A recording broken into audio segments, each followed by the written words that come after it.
Welcome to my channel. In this video, let's see a series of examples that will help you in mastering the concept of loops. What is a loop? A loop is simply a set of instructions or the statements that are repeated again and again until a specified condition is true. Why do you even need loops? Because in many situations, you want a particular statement to be executed more than once. If you want to print a star, you can say printf star. If you want to print 5 stars, you can say printf and type 5 stars within the statement. But what if you want to print 500 stars? It's not wise to count and type 500 stars within the statement.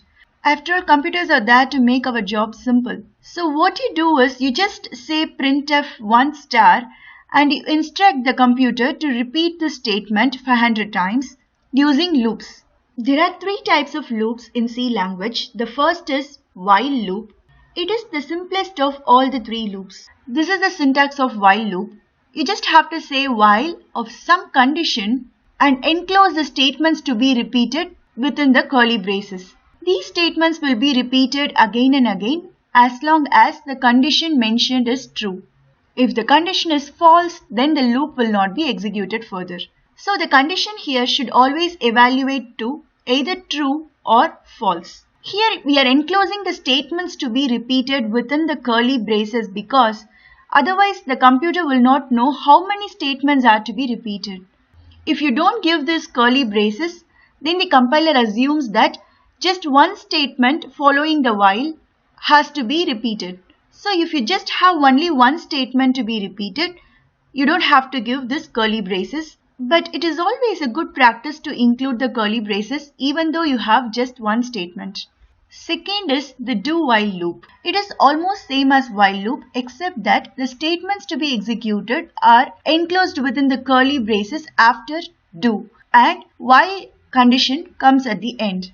So here the compiler executes these statements once, then check for the condition. If it is true, then it again executes those statements, and if it is false, it stops the execution. In case of while loop, the condition is checked in the beginning itself, so we call that as the entry control loop. Whereas in do while loop, the condition is checked towards the end, so we call it as the exit control loop. The key difference you have to note here is that the do while loop gets executed at least once, even if the condition is false. But in case of while loop, if the condition is false when it gets checked for the first time, then the loop will never get executed. The third loop is for loop. It's the favorite loop for almost all programmers. Before seeing the syntax of this loop, let's get back to the example that we discussed previously to print 500 stars. When you say printf 1 star, just 1 star gets printed in the output. Now you want the statement to be executed 500 times. You just cannot simply say repeat this 500 times. You can do that in languages like COBOL but not in C language because it doesn't support the times keyword. So you need a counter to do this task. First the counter is set to 1 and the statement is executed. And then you make it as 2 and execute this again. And then 3, 4, etc. until 500 and then you have to stop. We call this counter as the iterator in loops. Iterator is simply a variable which is going to help you in executing the loop, to count and control how many times the loop has to be executed. We usually declare the iterator variable with a variable I as a short form. So here basically there are 3 steps. What should be the initial value of I? It should start with 1. And what is the final value of I? It should be 500. So each time I has to be incremented by 1. In order to do all these things easily, we have for loop. The syntax of for loop is something like this. First you have to say the initialization condition, where to start. And then you have to tell the ending condition. This is similar to what we discussed in the previous loop. This should be able to tell where to stop. And then in order to run the loop, you should have either an increment or decrement. Here in this case, we have to increment the iterator by 1. Now let's try to write the code for this example. In order to use the iterator variable, you should first declare it. Since it is going to hold the numerical values, it's an integer variable. So int I. Now let's get to the loop for first initialization. What is the initial value of the counter? It should start with 1. So I equal to 1. And then the condition. So what is the condition for executing the loop? The smallest value for I is 1 and the largest value for I is 500. So the condition is I is less than or equal to 500. And then we have the increment or decrement.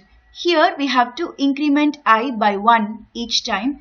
So we can say I equal to I plus 1. Or you can even say I plus plus by using the increment operator. Both are same. So inside the loop you just have to say printf star. I'm using online GDB and online C compiler to demonstrate the programs. Just because it will be easy to share the programs in my blog. I will add the link to my blog in the description box below so that you can view and execute all the programs discussed in this video. You can use Visual Studio or CodeBlock or whatever you have installed on your computer. I have added the code that we discussed inside the main function. Apart from that, I just have this include statement in the beginning because we are using printf inside the program. If you don't give this include statement, the compiler will not be knowing what to do with the printf statement. I am going to run the program. As you can see, there are so many stars printed here. It should be 500. Let's change this to 5 and run it again. We have 5 stars printed on the output.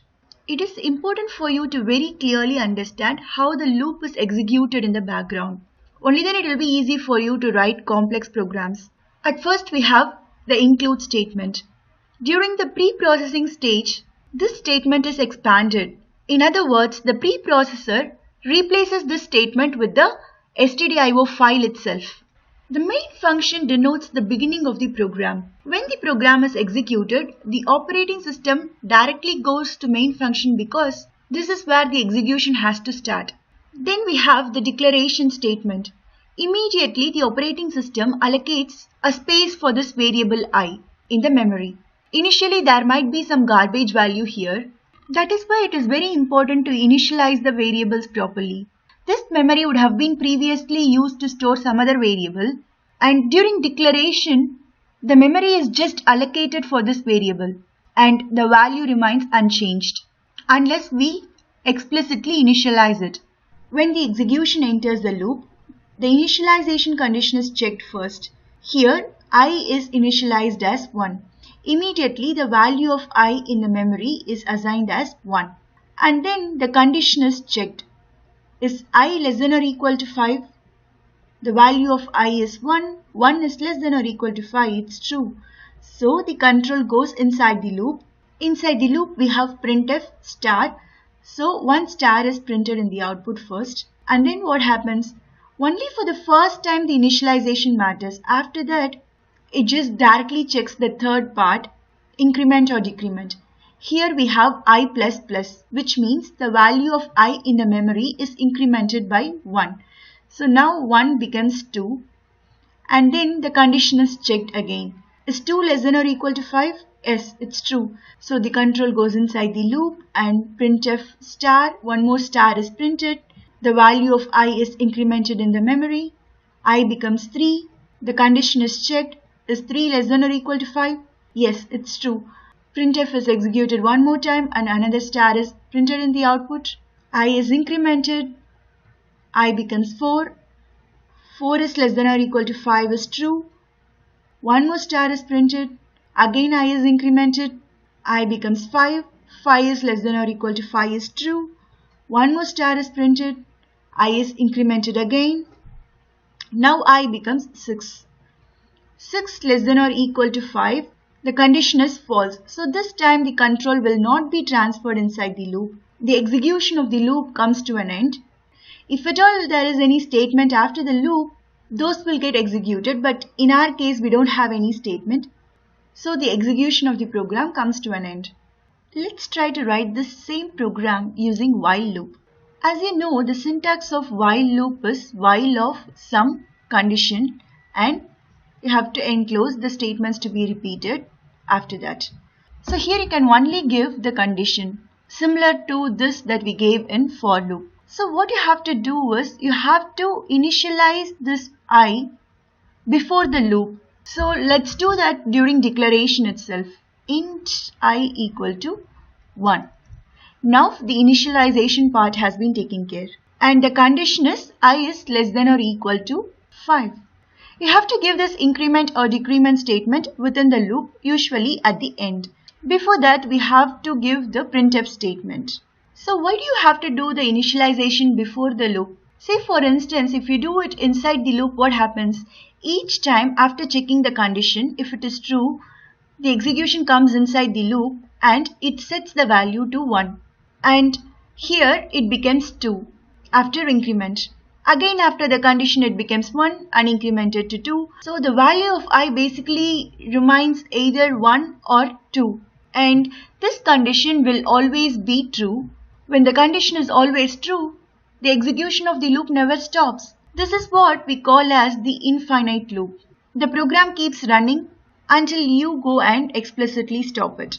So if you encounter an infinite loop because of some mistake that you have done in the program, it is not just the end condition. You have to see what happens to the iterator variable right from the beginning. See, in this example, we initialized it again within the loop and that caused the problem.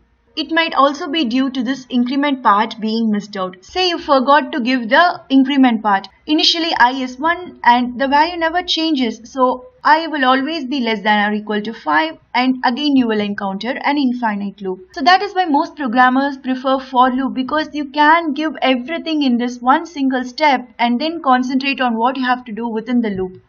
But sometimes you will find while loop to be preferable.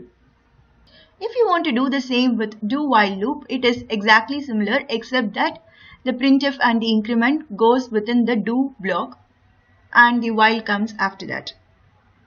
See, for example, instead of printing just 5 stars each time, you want to ask the user how many stars they want and then you have to print that many number of stars. So how can you do it? You now have to get the input from the user. So you have to use a scanf statement. You are going to use a scanf statement to get some integer from the user. So it's %d. And then you should say ampersand of some variable.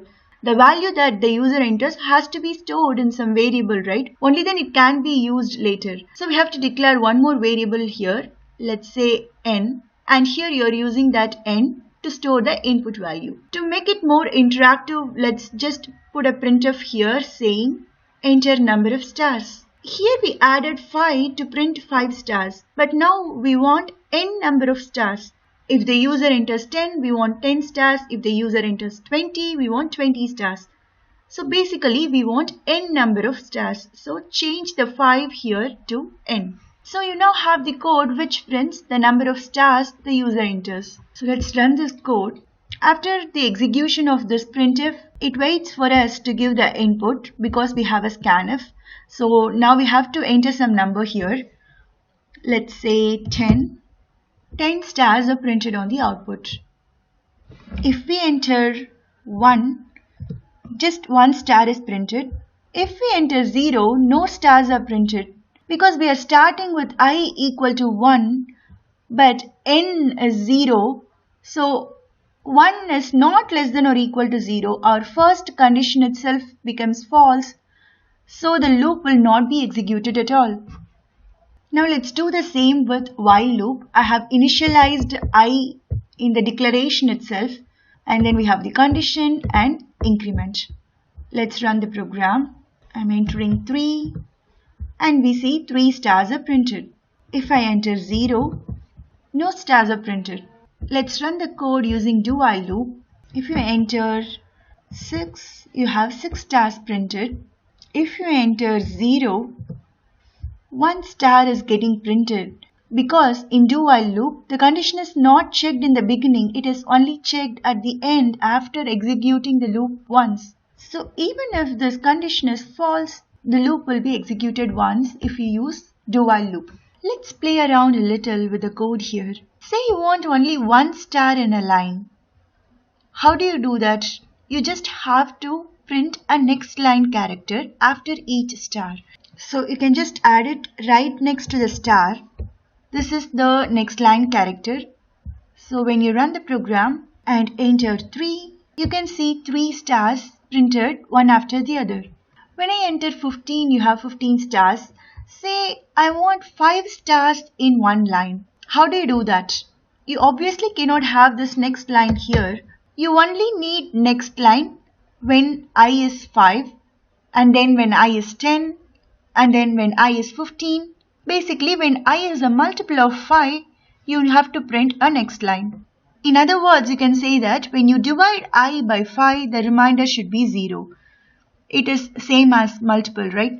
So we can use a modulo operator here. Just put an if condition. If I mod 5 is 0, only then I want to print a next line character. Now if you execute the program and enter 15, you can see 5 stars printed on 3 lines. If you enter 23, you can see 5 stars printed on each of the 4 lines and then 3 stars. Let's change this a little more. Take this away and instead of printing star, what happens if we print I itself? In order to print I, you just cannot put I here, because if you do that, then just the character I will be printed. So we have to give %t I. So first the value of I will be 1 and then 2 and then 3 until whatever number we give. Here the star doesn't make sense, so let's just say enter a number. Let's enter 4. So 1, 2, 3 and 4 is printed. Let's add a space here so that the numbers are separated. Also, let's print and see what is the value of I after the loop. Now let's run this. I just have added a next line character here and then printed the value of I. Let me again give 5 here. As you can see, the value of I at the end is 6. So the loop gets executed until I is 5. After that, the value of I is incremented to 6. Only then the condition fails and the loop is exited. So that is why we are seeing the value of I as 6 here. Let's say you have to find the sum of the first n numbers. Of course, you have a formula, but let's try to do it with loops. Say if the user enters n as 4, then you have to find out what is 1 plus 2 plus 3 plus 4. So the first thing that you have to do is get the input value from the user. So I have just added a printf statement asking for the user to enter the value of n. Now you have to scan the value of n using scanf %t ampersand n. So you have to declare a variable called n, an integer variable. Moreover, we are going to use loops. So let's declare I as well. So how do we run the loop? I has to be first 1 and then 2 and then 3 and then 4. So let's write this first for I equal to starting with 1. The condition is less than or equal to 4 here. In general, it is less than or equal to n. So I less than or equal to n, I plus plus. Now let's think what to add inside the loop. If someone asks you to calculate 1 plus 2 plus 3 plus 4, how do you do it on your mind? First you add 1 plus 2, it's 3, then 3 plus 3 is 6, then 6 plus 4 is 10. So the answer is 10. What you're actually doing, you are first adding the two numbers and you have an intermediate result, 3. To that, you are adding the next number and you have one more intermediate result, 6. And to that, you are adding the next number. And similarly, you will keep doing it until you encounter the last number. Basically, you are taking one number at a time and adding it to the previous result. You are going to instruct the computer to do the exact same thing. So for that, it should remember these intermediate results, right? So we need a variable here. Let's declare that first. Let's call it as sum. So what do you do inside the loop? Each time you have to add I with the previously calculated sum. So you have to add I to the previously calculated sum and store it in sum itself. Sum equal to sum plus I. What happens when I is 1? When I is 1, we don't have any value in the sum. We have just declared it. It might contain some garbage value. So we have to definitely initialize it. Since we are adding the numbers, we have to initialize the sum to 0. And the %d here refers to the variable sum. This here illustrates the value of I and sum during the execution of loop. How sum is calculated by adding I to the previous value of sum.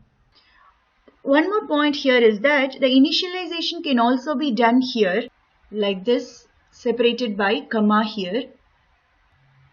So you can give more than one initialization statements in the first part of the for loop separated by comma.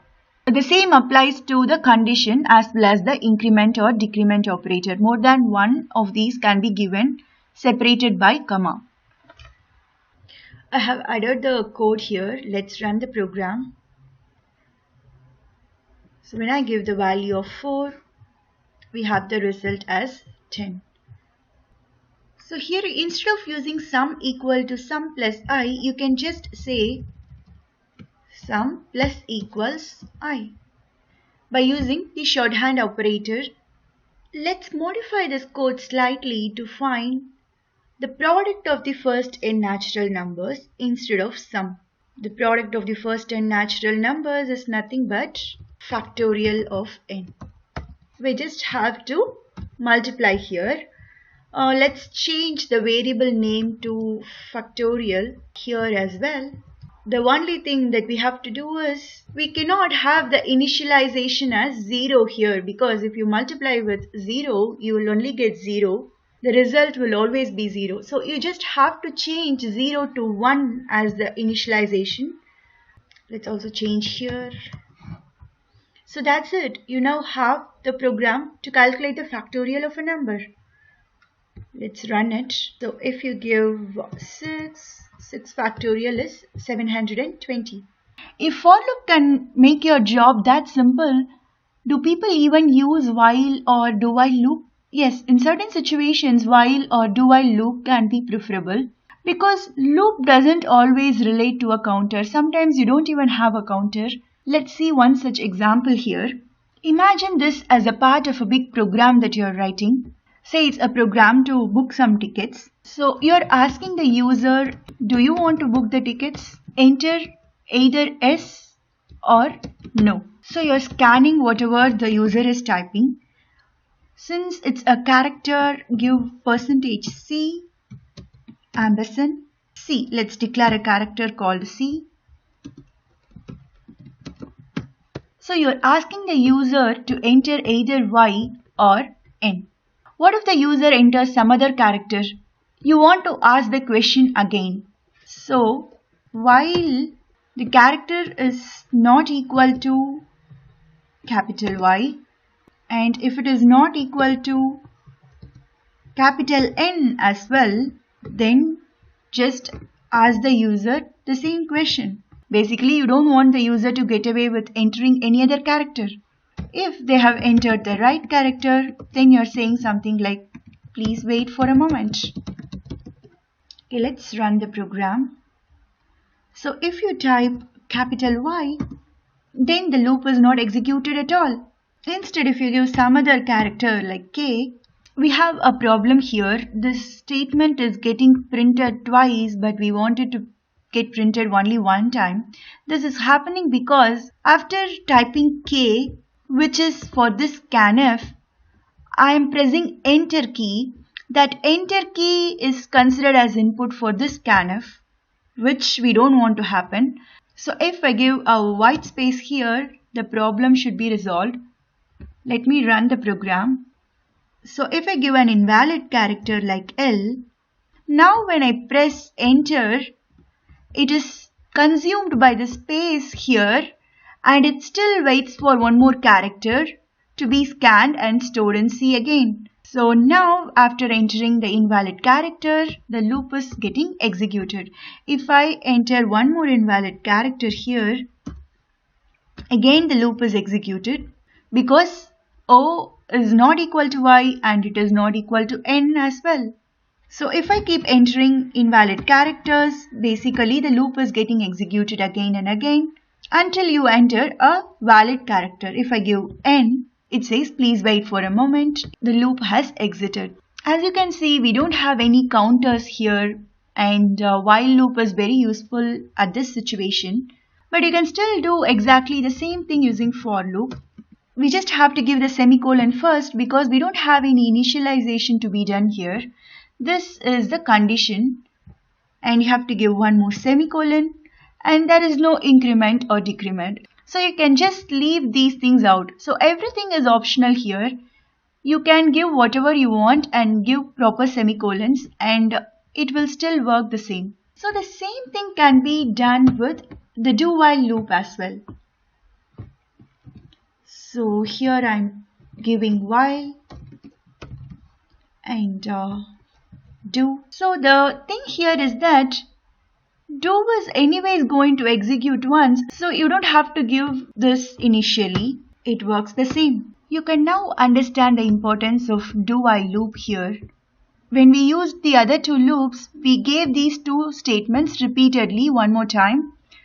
But here we are able to avoid this. So it's like you can write any program with the help of any of the three loops. The only exception is the do while loop cannot be used in a situation where you don't want the loop to be executed if the condition is false. So choosing the loop for your program is just a matter of convenience. Now let's write a program to find maximum element in an array. You are given with list of numbers and you have to find which number is the biggest. So if you take the list of these 6 numbers, almost instantly we can recognize that 9 is the biggest number, right? That's because human brains work amazingly fast. Now let's slow down and check what we are actually doing. Let's consider a list of these numbers. Now we have to find the biggest number here. Take it slow. We scan each and every number and we try to find a bigger number. In this column, we are able to find 63 as the bigger number. After that, we will start comparing each number to 63 and check if we are able to find any more bigger number, right? 61, 22, 12, 92. So 92 is even more bigger. Now we will remember 92 and forget about 63. Now we will compare all the numbers with 92 and check if we can find a bigger number. Here we have 96. Then we will compare numbers to 96 and then check if we are able to find even more bigger number. No. Then we conclude 96 is the biggest number. You need a variable called max to store the maximum value. And then you need an iterator to scan the array. Let's say this is an array called A. So this is A of 0, A of 1 and this is A of 5. The size of the array is 6. Let's first assume that maximum value is the first element itself. And then we can change later on if we are able to find a bigger number than the first number. So now we need a loop. The loop should start from I equal to 1 because we have already assumed that A of 0 is the maximum. Now I is less than 6 because 6 is the size of the array, but in arrays we refer to the last element with A of size minus 1 because we start with 0. So that is why I have given less than 6 here. You can even say less than or equal to 5 and each time you have to increment I by 1. So now we have to compare max with each of the element, right? Each of the element is nothing but A of I. If that element is greater than max, then max has to be changed because our assumption is wrong. We have got a number greater than max. So change max to that number. That's it. This is the logic. We do have to work on how to get the input from the user. So now we are just going to declare an array here. And now is the number 6 okay here? Then you should ask the user to enter only 6 numbers. It sounds odd, right? Maybe we should declare a bigger array, say like 100, Again, this is a bad practice. Say if the user wants to enter only 6 numbers. The remaining space allocated for 94 integers is just waste. That memory in your computer has been allocated for this program, but it remains unused, which is not a good thing. That is why we have dynamic memory allocation, linked list, so that you can just allocate the space that you want. Not more, not less. I just want to keep things simple in this video, so I'm not going to discuss about this, but just want to let you know that what we are doing here is not a good practice. Okay, now how to get the input from the user? If you just have to get one value, you can say scanf %t ampersand of that value. But here you are going to get a series of values. So you need to add the scanf within a loop. I equal to 0 because array starts with 0. I less than, you need to know what is the length of the array beforehand. Only then you can scan those many number of elements. So you should first ask the user how many numbers they are going to enter. And then you should scan that value and store it in a variable called maybe size. Let's declare that as well. So now you know the size of the array. So you have to run the loop until the size of the array and store it in a of I. So that's it. Here, instead of hard coding this as 6, you just have to change it to size. And then after the loop, you can have a printf statement to print what is the maximum value that we have found. So that's it. Let's execute this program. Let's enter 4 numbers: 45, 67, 32, 43. Max value is 67. We have been dealing only with numbers. Let's see a program using string. You have to reverse a string without using string reverse function. For example, if the input is hello, the output should be OLLEH, just the reverse of the string. There is a function in C called string reverse using which you can easily do this task, but let's try to do it with loops. Okay, so here I have just declared a character array. That's how you can handle strings in C. I have declared it with a size of 50.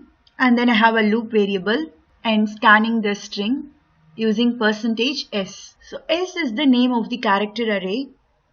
If we enter hello, it gets stored like this: HELLO, H in the 0th position, E in the 1st position, L in the 2nd position, 3rd, 4th, and the remaining positions are left unused. We now want to reverse the string. Let's just print the reverse of the string. So the first character of the output is nothing but the last character of the input. And then to print this character, you have to travel like this. And then to print the next character, you have to travel like this. So basically, you have to start at the end of the array and go backwards until the 0th element. Again, we are going to use loops, but it is little different than what we saw until now. Because until now we always started at the first position and traveled forward. Now we are going to start at the end and then travel backwards. For what is the initial value of I? I equal to, in this case I is 4 because we have 5 characters in the input. In general, I should start from whatever is the length of the input minus 1. So how do we find the length of the input? Sometimes the user might enter a 5-letter word, sometimes a 10-letter word. So for that we have a function in C called strlen of string. That will give you the length of the string. So I should start with strlen of the input array is -1. And what is the condition here? This is the starting value. I should end with 0. So the range is this, which means the condition here is I is greater than or equal to 0. Now at each step we are reducing the value of I by 1. So here we have to use the decrement operator I minus minus. Inside the loop we just have to print s of I using %c because it is character by character here. Let's execute this program. If I enter hello, you can see the output as OLLEH. Here are a few exercise problems that you can try. These programs involve just one loop, so you can very well do it if you have understood whatever I have explained in this video. In order to become an expert programmer, you should not see and try to understand a program. Once you have learned the underlying concepts, you have to try everything on your own. It might take more time, but just don't give up. For example, if you know how to find the factors of a number, you can definitely instruct the computer to do so. It's not a big thing. Thank you for listening.